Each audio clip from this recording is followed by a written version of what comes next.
ಇದು ನೋಡಿ GKVK ಬೆಂಗಳೂರಿನ ವೆದರ್ ಅಬ್ಸರ್ವೇಟರಿ ಹವಾಮಾನ ವೀಕ್ಷಣಾಲಯ.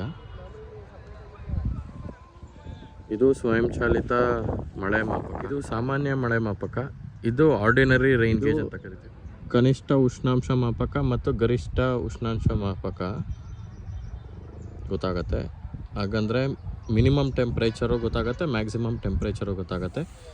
ಇದಕ್ಕೆ ಶೀಲ್ಡಿಂಗ್ ಕೊಟ್ಟಿರ್ತಾರೆ ನೋಡಿ, ಈ ಥರ ಶೀಲ್ಡಿಂಗ್ ಕೊಟ್ಟಿರ್ತಾರೆ. ಏನಕ್ಕಂದರೆ ರೇಡಿಯೇಷನ್ ಎಫೆಕ್ಟ್ ಇರುತ್ತಲ್ಲ, ರೇಡಿಯೇಷನ್ ಎಫೆಕ್ಟ್ ಬರಬಾರ್ದು ಅಂತಾರೆ ಈ ಥರ ಶೀಲ್ಡಿಂಗ್. ಗಾಳಿ ದಿಕ್ಸೂಚಿ ಮಾಪಕ ಅಂದರೆ ಇದು ವಿಂಡ್ ಡೈರೆಕ್ಷನ್ ತೋರಿಸುತ್ತೆ, ಯಾವ ಕಡೆಗೆ ವಿಂಡ್ ಇದೆ. ಪ್ರಕಾಶ ಮಾಪಕ. ಇದು ಸ್ವಯಂಚಾಲಿತ ಹವಾಮಾನ ಮಾಪಕ, ಆಟೋಮೆಟಿಕ್ ವೆದರ್ ಸ್ಟೇಷನ್ನು. ಇದರಲ್ಲಿ including temperature, pressure, wind direction, rainfall. ಇದು ಟಿಪ್ಪಿಂಗ್ ಬಕೆಟ್ ಸಿಸ್ಟಮು ರೈನ್ಫಾಲ್ ಮೆಜರ್ಮೆಂಟ್ಗೆ. 0.5 mm ಆಗ್ತದನ್ನ ಅದು ಒಳಗಡೆ ಒಂಥರ ಬಕೆಟ್ ಇರುತ್ತೆ. 0.5 mm ಕಲೆಕ್ಟ್ ಆದ ತಕ್ಷಣ ಅದು ಟಿಪ್ ಆಗುತ್ತೆ.